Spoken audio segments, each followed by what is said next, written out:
Back in the studio, and it's time for the RotoWire Rundown. My name's Keith Stewart from Read the Line. I am, of course, joined by my counterpart in crime, none other than award-winning fantasy sports writer, Mr. Len Hochberg from RotoWire. Len, the players, it's behind us. Give me a couple of thoughts. What were your big takeaways from Scotty's back-to-back victories from API, in Ponte Vedra Beach, and all that took place? Well, I guess one of my thoughts is I don't want to be a professional golfer unless my name is Scotty Scheffler these days, because everybody else is going to be playing for second for, as Larry Bird said in the three-point shooting contest many years ago, which one of you guys is playing for second?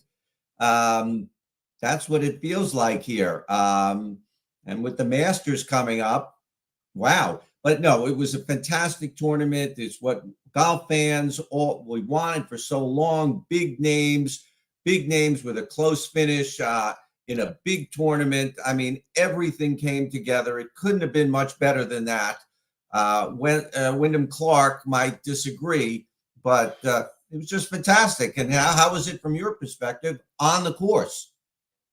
Well, you know what? The weather was very good. The golf course was completely under control, so that did not become the headline story. The headline story was your final four were in the top 9 in the official world golf rankings. And what more could you ask for? We had 4 names there. We had major winners. We had guys that, definitely were names that everybody knew on St. Patrick's Day Sunday. The only downside for me, and I'm still kind of reeling from this, is that in my complete card at Read the Line, I had Wyndham Clark at 55-1. So when that putt, I don't even know how that thing comes out. It takes me back to the 2008 U.S. Open where Tiger's putt drops in on the low side. And that's the side that Clark was on, right? And his drops and dives in. And I'm like, man, it's just another example how somebody's not Tiger Woods. But I digress. We have to move on to the Valspar. And, it's just one of those things where I thought it was fantastic. It's the flagship event of the PGA Tour. My biggest takeaway is that they are great at running events. They are just absolutely fantastic at running events. Promoting events, it'll probably take another podcast to figure that out. Not their strong suit, but taking that golf course and that field and have that much entertainment surely was just an awesome week from my perspective being down there, and even the way they take care of the media. So great week all around. But you know what? We got to move on. We're on to Tampa. It's time for the Valspar Championship. So before we start to paint by the numbers, Len, I got a question for you. Whether it's like the Heritage the week after the Masters, or it's the Colonial the week after the PGA, or I know this isn't a major championship, but this was a big deal last week. It's the largest purse of men's professional golf on the PGA Tour, the 5th major. When you start to build lineups and you start to construct what you're doing, your articles and your insider takes and all of that, do you find that the week after a major that you steer away from some of the guys that were in the limelight, or, do you just treat it like any other week and you kind of put it in a vacuum? I think there's certainly, yes, I do consider that. I mean, a guy this week, like guys like Jordan Spieth and Justin Thomas, who didn't make the cut. I mean, that's not a concern for them. And if you're playing major minutes on Sunday afternoon, if you're on TV on Sunday afternoon, you're in the pressure. Especially the 3 guys who finished second, is so close in such agonizing fashion. It's definitely a consideration. Can they get back there? Can they refocus? Can they get over their woe is me if they do have that in less than 4 days? So it's certainly a consideration. If it's a younger player, would be more likely to fade them. They might have trouble. But a guy like, Xander Schauffele and Brian Harman are in the field this week. They're veteran players. They've been through, Xander Schauffele's been through a lot of heartache in his career of just coming close. So I don't think so. He's made every cut for, going back to early 2022. So for a guy like Xander Schauffele, no, I don't think so. I think he'll be able to refocus and do the proper things to get ready for a golf tournament come Thursday morning. But it's a good question, and it's certainly something I consider. Just quickly from a betting perspective, I'm always going to go with the hot hand. Statistically, outside of the Scotties of the world and the Tigers, guys on the PGA Tour, they make about 80% of their earnings in a 6 to 8 week span. So if they're warm, you got to stick with them. So when it comes to like the question, I started thinking about this because I was like, do we want Sam Burns' history at Valspar, or do we want how hot Scotty and Brian Harmon are? And you answered my question. And I think in many ways, you have to kind of consider all of them. And when we go to consider what's going to happen this week in advance of the Valspar Championship, is this the toughest? Let me go more big picture. Is the Florida Swing the toughest 4 weeks that we see in any stretch on the PGA Tour? It's crazy.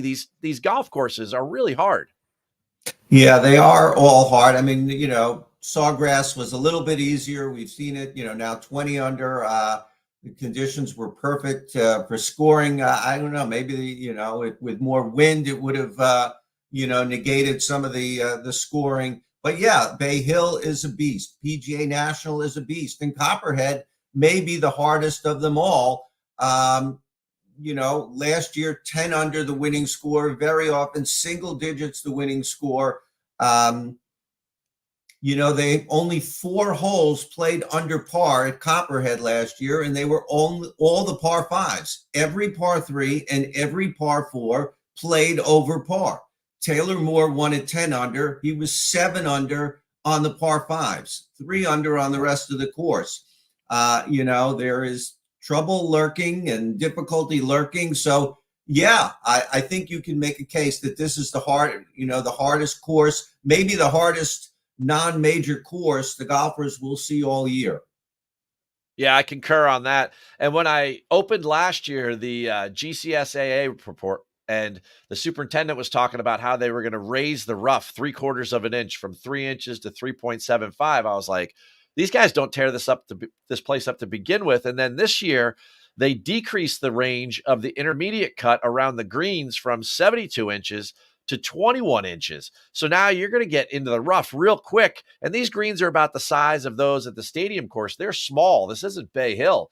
So, for me, I think it's going to be a really tough challenge. And when I look at the skill set, a lot of positional tee shots, which get you very long approaches here. The past, 5 to 10 winners, the biggest separation that they find against the field comes in 2 places. One, it's approach shots over 200 yards. And the second is putting in that like 5 to 15 foot range. Certainly I think the movement of the move in of the intermediate cut is going to add more to the around the green play. But what are you looking at as far as skills that you think, that you're favoring in building out your lineups? Yeah, it's interesting because it's not especially long. It's in 7,300 yards plus. It is only a par 71 though, but they do things to blunt distance. They have dog legs there, and the fairways are narrow. There's water on 9 holes. So they do some things, and we've seen some guys who aren't the big hitters have won this tournament through the years. So it's kind of an interesting test in that, it opens it up to other players as well, which in some ways makes our job harder, some ways makes it a little bit easier. And one of the things that's really, really strikes me is how difficult it is to putt. You just mentioned 5 to 15 feet, in that 10 foot and in range. It just seems to be so difficult at this course. And quite frankly, I don't know why. It's Bermuda grass, for the most part. So it's not, it's the beloved Bermuda that these guys love. And so what makes that so hard, Keith? All right. Well, they have Bermuda grass most of the year, but in the wintertime, they overseed with that Poa trivialis, the same grass that we saw last week at Sawgrass, the same grass that we see at TPC Scottsdale. It kind of smooths things out. I think for the most part, when you start to see guys not make a ton of putts between 5 and 15 feet, that there are some subtleties in those greens that they're just not seeing. how many times have you watched coverage when the announcers who get to sit and watch the hole, time after, the guys that are positioned on each hole, and they go, everybody keeps missing this on the high side. These guys are so similar in the way that they approach what they do. Like if you and I, when we were out at Riviera, if we went and we sat down on one of the par threes, like 80% of the balls are going to land in one area. I mean, these guys just always play to the same part of the hole. And when they putt, they tend to read the greens in a very similar fashion. And as a result, I think that there's just some subtleties in these greens that they haven't seen, at least in some time, probably not since a place like Riviera, which is also a tough place to putt. I think if you hit the greens at PGA National, or you hit them at Bay Hill, or definitely if you hit them so like last week, there's a lot of shelves, but the areas that they're putting in aren't very challenging, right? Getting to the green at the Players seems to be more of what has really, caused problems over the year, or is a headwind for those guys. But once they get on, if they're in the proper section of those greens, you saw those guys make a ton of putts. I mean, Sam Ryder made 27 birdies. Rory made 10 the first day. I mean, so like if these guys get it going, that Trivialis is super smooth. So I think in a lot of ways, not everybody comes to this event all the time. I don't know that there's a ton of familiarity. And for those that are, like a Sam Burns, he wins a lot. Think about it. If you knew the greens here, then you're going to do well. And we've only had 3 winners in the last 5 years. Paul Casey back-to-back, and then Sam. When I see that, and when you see that type of predictive nature of the field, then you know that it's probably kind of tough to read those greens. There's some subtleties to them. This event moved a lot. Remember, Len? It was in September. It was in October. Like they've had different fields. It was in May the first time Burns won it, and then now it's in March, which is probably the best spot for it. But overall, I think it just has a lot to do with the habitual nature of these guys, the way that they all stereotypically read greens. And there's some tricks here that the superintendent knows that if you don't play here enough, and these guys just simply don't play here enough, then they're not going to get there. And, even at the top of the board, as we move on into the names, let's talk about, we're talking 10K land, not 12K land, or, at the Masters, what's Scotty going to be like, 13K? I mean, it's going to be crazy, right? But 10K land, your favorites, Xander's at the top of the board. Where are you going as we start to give out the names? Yeah, Xander is at 11-2. He's the top guy. And, some of the things that you asked about earlier were the very things I asked about Xander Schauffele as well. Can he regroup 4 days later, less than 4 days later, and get out there and play? He's been through the situation so many times. He's clearly the class of the field. He's only played here once before. I think he was like 12th or 13th a couple of years ago.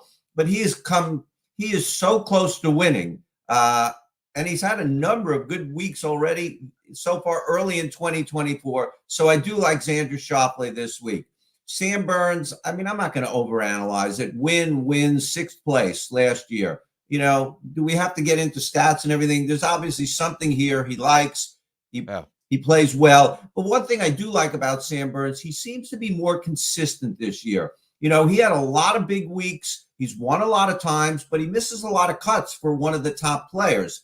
But I see this year that he's just sticking around more, even when he's grinding more. And that comes with experience and age and being on the tour a number of years. He's only in his mid-20s still. So I really like what I've seen from him just in general this year. And Justin Thomas, when we think you've got to make putts, we don't really want to think about Justin Thomas. It's kind of hard to watch him standing over a ball on the green. But statistically, in this field, which has some big names at the top, but drops off very far, very fast, he's actually in the top third by my model in putting inside of 10 feet. So, and we know about the rest of his game. So I like those guys, those 3 in the upper half. And people have asked me about Jordan Spieth, who was putting great, but his approach play is terrible. It's like being on a roller coaster, man. Take your life into your own hands when you play Jordan Spieth, man. It could be fun. You could be sick when you're done, So I'm not going there this week. Well, I got to ask you more along the lines of your definition for, been playing good for a while and had a couple close calls. Xander hasn't won in 2 years. It was 2022. Sometimes those things weigh on you a little bit. But there's one guy out there that in the 9K range. That, I mean, he's become a big game hunter, and we all know what he loves to do with his free time. But is Brian Harman your lead guy in the nines, or are you focusing somewhere else because he's probably going to be super chalky? Yeah, I'm not really looking at Brian Harmon this week. I did look at him, but I haven't landed on him. There's not a lot in the nines that I really like. I mean, we'll get to what my sweet spots are in the eights and the sevens. I think there's a lot of choices there. But the one play I like is Nick Taylor at all the way down at 9,100, and liked him last week. He just missed the top 25. He was 26th. One thing we look at Nick Taylor, and one of the things I look at every week is how is it, course history, how's a guy played at this course? And with Nick Taylor, we have to sort of throw that out. We absolutely have to throw that out because he's just been a different player in the last 2 years. And so it doesn't matter what he did because he's a better golfer now. And, he did have a couple of weeks off recently. I looked, has he been playing a lot? No, he took the first 2 weeks off of where he missed Mexico, and then he missed PGA National. So this is his third week in a row. Not terrible. I'm sure he'll take next week off. So I do like Nick Taylor in the nines. In the 8K, there's a name there, and it reminds me of our golf Twitter betting world where you see Keegan Bradley there. And this was the original site where they came up with the full Keegan, which is he went out in 68 and then he missed the cut. I think he shot hockey sticks like 77 the next day. So in order to stay away from the full Keegans in the 8K range, who are you focusing on? There's some guys in the eights who've just really been playing very well this year. And maybe we're just seeing them turn the corner to become, I don't know, real PGA Tour golfers, for lack of a better term. Christian Bezuidenhout has played very well this year and had a good week last week. He's up around 8,800, and you might look at that and go, wow, that's a big price. But really, that's a fair price for him in this field, the way he's been playing.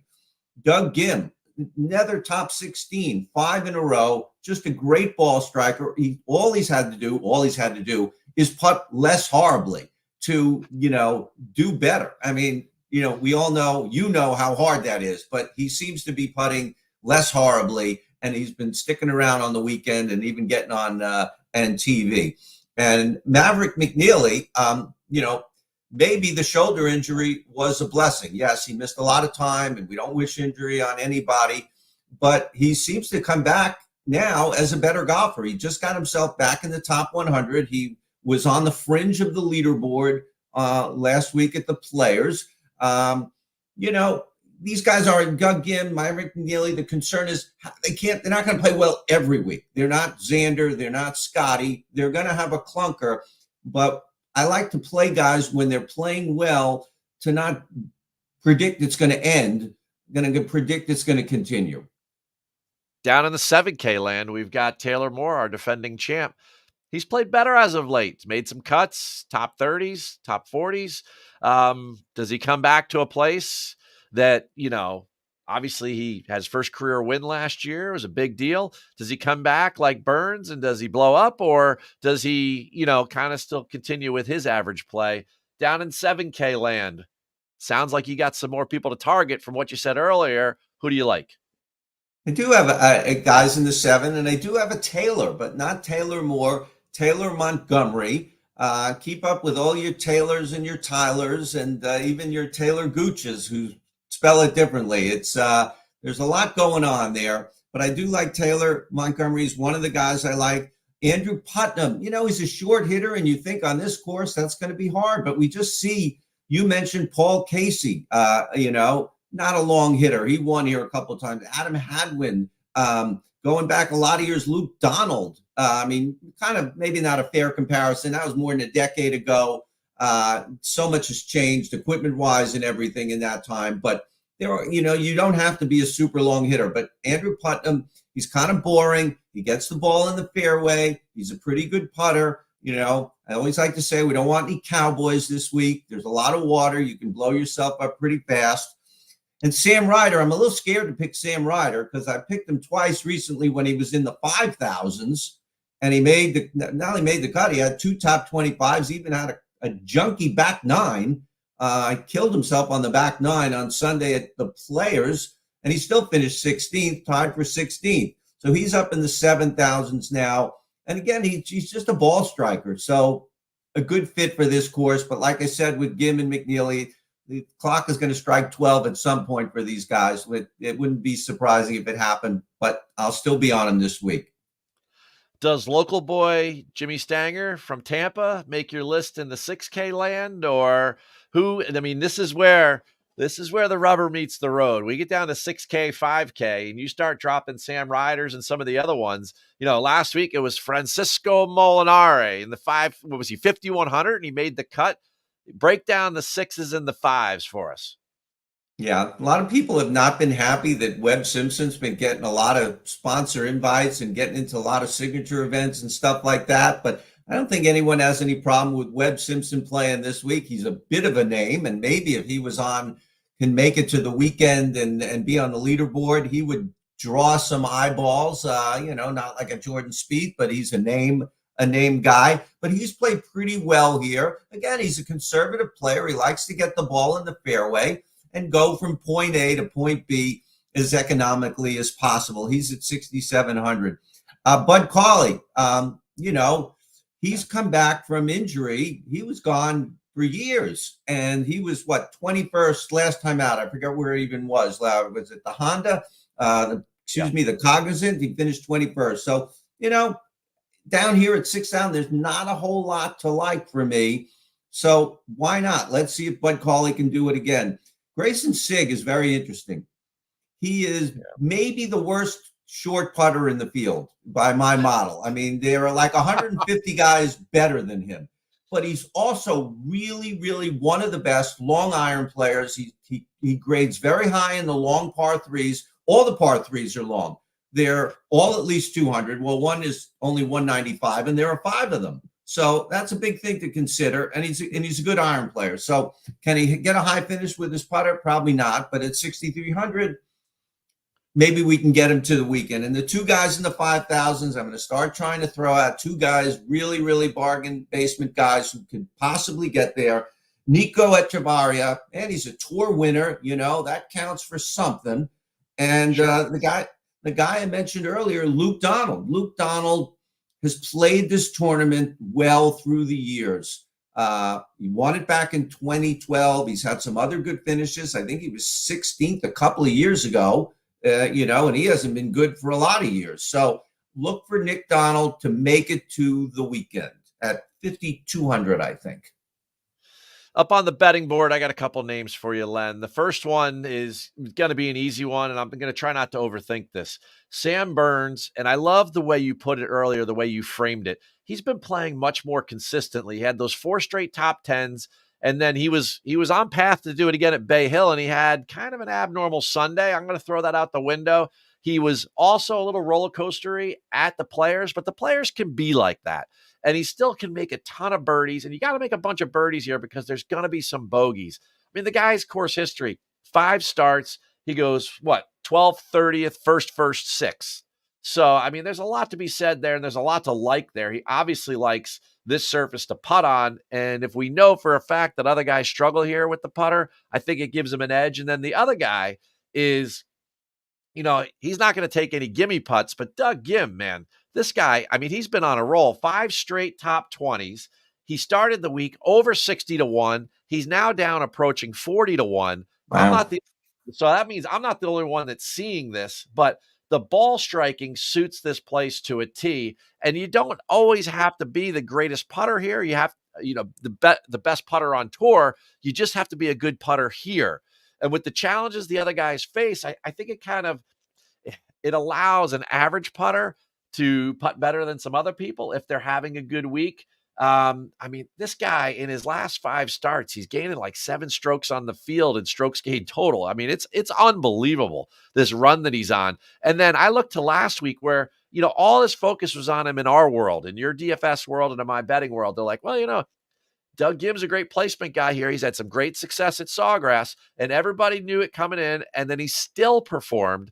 And the chip in on 17, showing a lot of poise there. I mean, is that better than Tiger's putt? Because Tiger was putting and Doug Gim chipped it in. Where was Gary Koch on that call? I don't know. But those are those are my two guys. But real quick before I wrap this thing, the Valspar paint company, right? We all know that. I'm curious. We do this every week, but sometimes I might want to take a minute or two to get to know you. So one quick rapid fire question for you. What's your favorite color, Len Hochberg? I guess it would be blue. It would be blue. I don't know. I know Valspar wouldn't call it blue. They would call it midnight blue or ocean blue, and they got 47 other blues. But I'm just a simple guy. I'll say blue.